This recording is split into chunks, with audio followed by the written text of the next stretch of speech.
Hello, Talkin really here. Apologies for the noise in the other room. I'm in the kitchen. This is going on. It's going to be finished over the weekend.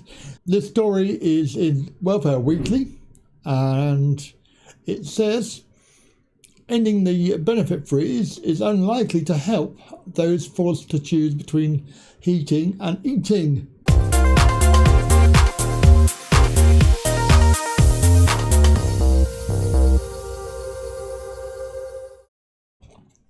Yes, as you know, the benefits freeze is supposed to be finishing in April, and of course the increases will help out most people. However, it's not going to help everybody. The story in Welfare Weekly was out on the 11th of February, and you may not have seen it. It was hidden away in all of the stories.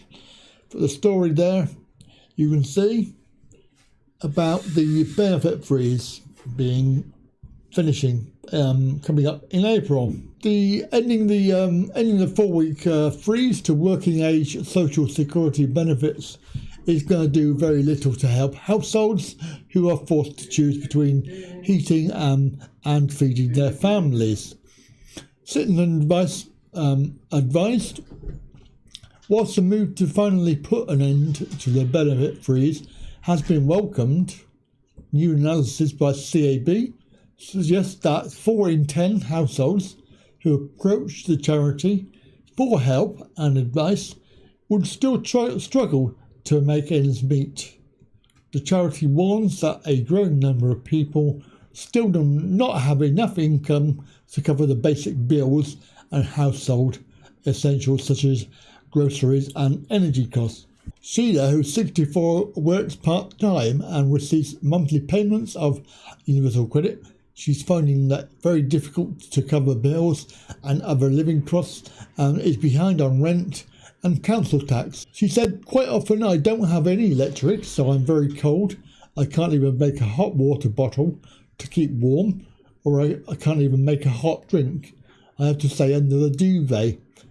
Even in the months when I am paid my full amount and wages, it's still really hard to afford everything, including food. It's all springs and roundabouts. I just don't get enough money coming in to pay the council tax and rent arrears, the actual council tax, buy food and top up my gas and electric." According to the CAB, the number of people who are unable to cover basic living costs has increased since the benefit freeze came in force in 2016.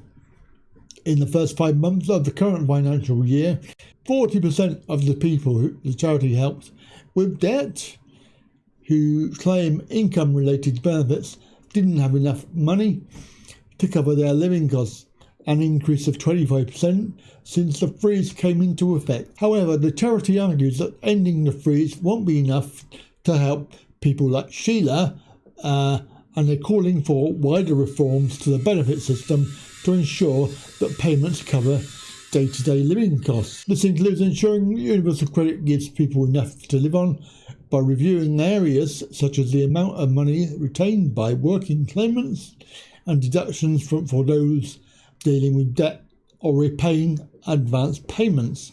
The chief exec of CAB, Dame Gillian Guy, our evidence shows that increasing numbers of people simply don't have enough money to make ends meet. While it's a step in the right direction, increasing benefits by inflation will not go far enough to help solve this problem.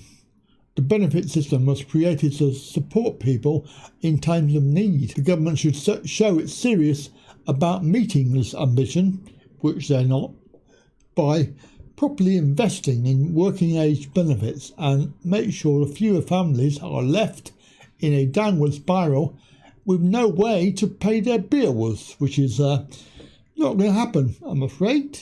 There is no evidence to prove that they're bothered. So there we go. That's the story. Ending the benefit freeze is unlikely to help anybody. Anyway, have a good day. Don't forget to click this button down here and subscribe, and I'll catch you again very soon. Bye for now. Kitty, kitty, kitty.